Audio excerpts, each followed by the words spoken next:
Fala aí, pessoal, como vocês estão? Tudo bem? Gravando esse vídeo com o objetivo de auxiliar os meus alunos da Faculdade Exanc Uberlândia a apresentarem o seu pitch financeiro, né?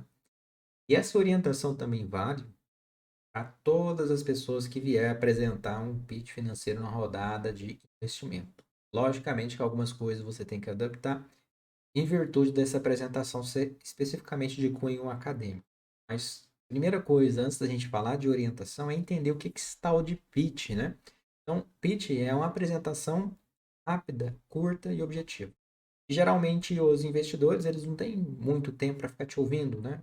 Pessoas ali estão no mais alto nível de staff, né, encargos e tudo. Então, não pode ficar te ouvindo, você contar toda a história, o que você fez, né? Então, o grande objetivo do pitch é você contar os impactos, resultados e algo que chama a atenção, mas ao mesmo tempo também algo que seja verdadeiro.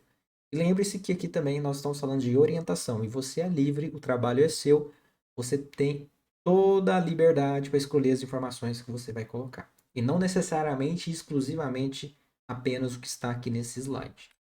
Então, primeira recomendação, primeira sugestão que eu tenho é você apresentar, né? Se apresentar, apresentar a equipe e também apresentar sobre o que a sua empresa faz. Seria uma introdução de apresentação geral. E geralmente, pessoal, cabe destacar que um pitch, ele acaba dependendo aí da rodada de investimento, de 2 minutos, 5 minutos, né? Então é bem realmente bem rápido. Então você tem que ser bem breve. Dependendo do tempo, por exemplo, falando de um pitch de 2 minutos, de rodada de investimento, às vezes não dá tempo nem se você se apresentar. Ou você fala só o seu primeiro nome e já vai falando dos outros pontos, tá? Aqui no caso da faculdade, nós temos 5 minutinhos, tá? Então, você fala, se apresenta rapidamente, né? E fala o que a sua empresa faz, tá? No sentido aí de ideia, né? O que você tem como projeção. Também quais os produtos ou serviços, tá? Você tem no seu plano de negócio que vai ser oferecido. O que ele vai resolver nesse produto ou serviço?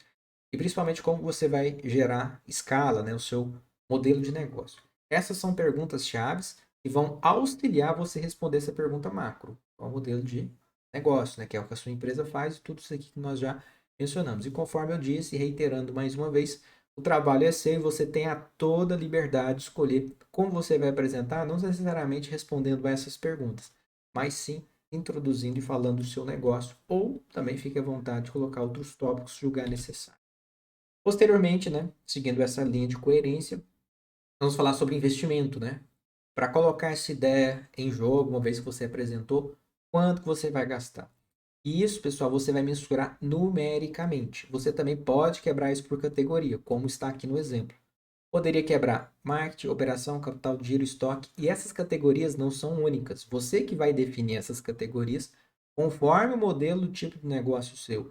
A minha sugestão é que você coloque por categorias para ficar mais fácil. Para você não colocar na apresentação coisas e linhas analíticas, uma vez que na apresentação você tem que contar mais coisas mais práticas, mais resultados, mais consolidados, tá? Então a categoria te ajuda a você agrupar as informações, tá? Se tiver reformas e tudo mais.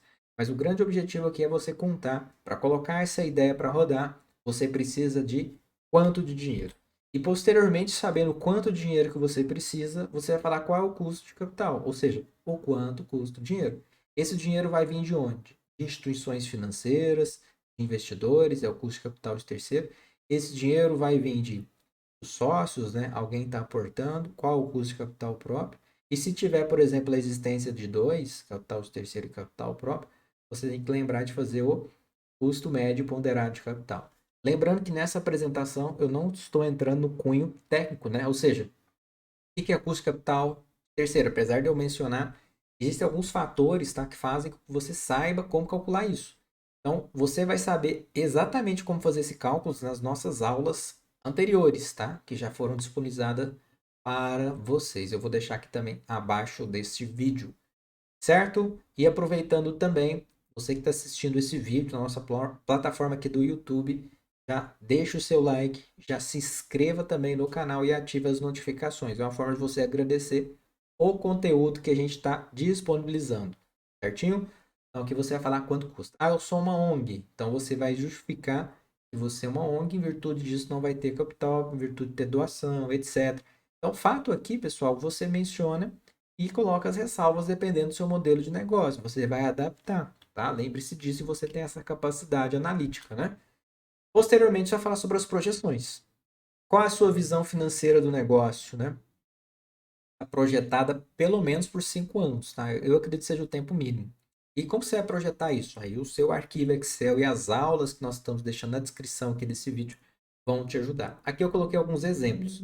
Ah, eu vou usar uma premissa que as minhas vendas estão aumentando em X%.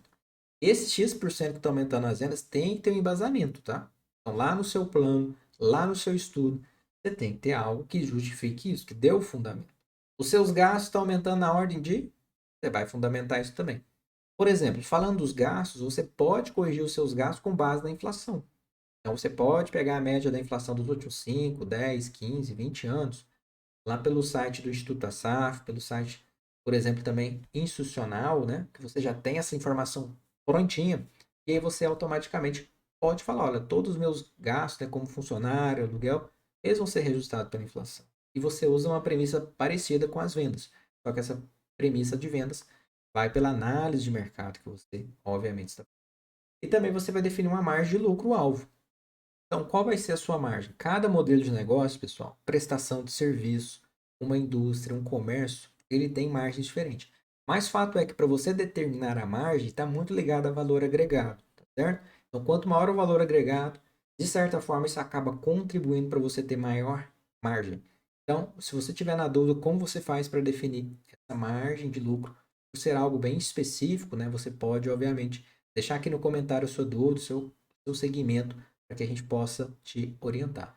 Mas geralmente uma margem boa aí, né? Falando, por exemplo, de empresas, né, que trabalham com prestação de serviço, comércio, indústria de maneira geral. Se falando de margem boa, a gente está em torno dos 15%. Logicamente, eu estou colocando um número bem genérico, tá, pessoal? Porque cada modelo de negócio ele é único, depende da sua estrutura, como você vai colocar isso. E lembrando que você está fazendo uma projeção.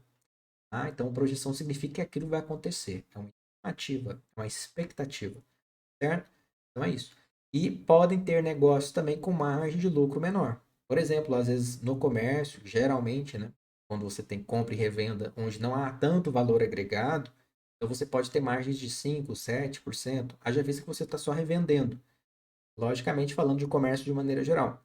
Então você pode ter essa margem menor, mas você ganha no volume. Assim como, por exemplo, empresas prestadoras de serviço, que via regra geral estão agregando, né, um exemplo de treinamento, consultoria, você pode ter margens de lucro de 30% ou mais.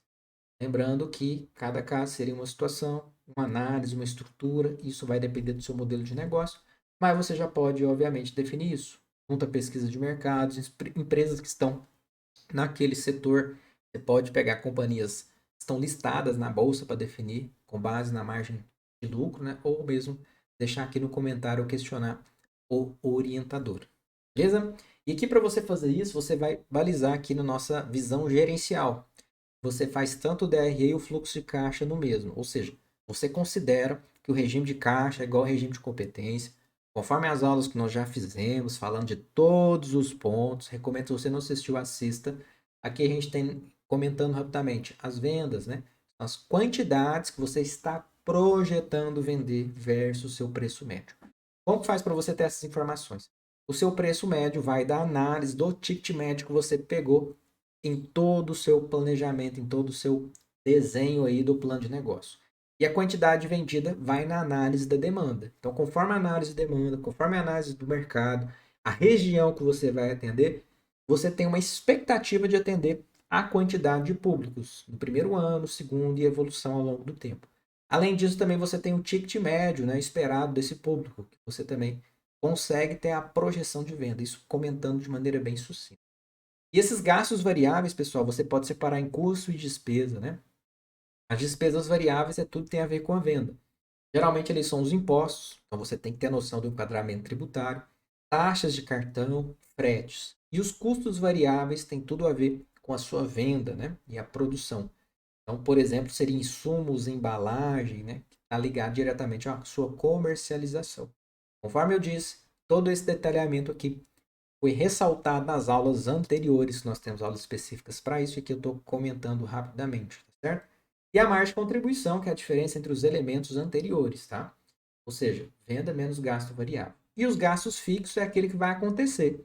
independentemente das vendas, né? Faça chuva, faça sol, ele acontece.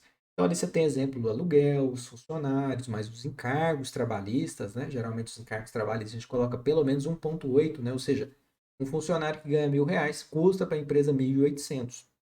Então a gente vai colocar todas essas informações com as respectivas correções ao longo do as despesas financeiras também, que está ligada àquele custo de capital que você pegou e apresentou, né? A não ser que você realmente seja uma ONG e o dinheiro seja uma doação, não vai ter essa despesa financeira. Caso contrário, você vai ter essa despesa financeira. E lembrando que daquele capital de terceiro que você coleta, parte é amortização, ou seja, parte serve para reduzir a dívida e parte é juro, que é o aluguel do dinheiro. Então, se você pega R$ 10.000 emprestado e paga 15, R$ 5.000 é juro. Entra aqui. E aqueles 10.000 de amortização é apenas a devolução que você está fazendo para o banco, que vai entrar aqui, ó, na amortização do financiamento, que já é a parte de fluxo de caixa, certo? Depois você tem o lucro líquido, que aqui finaliza a DRE, né? Então, margem de contribuição, menos gasto fixo, menos despesa financeira, lucro líquido. Essa aqui finaliza a linha da DRE.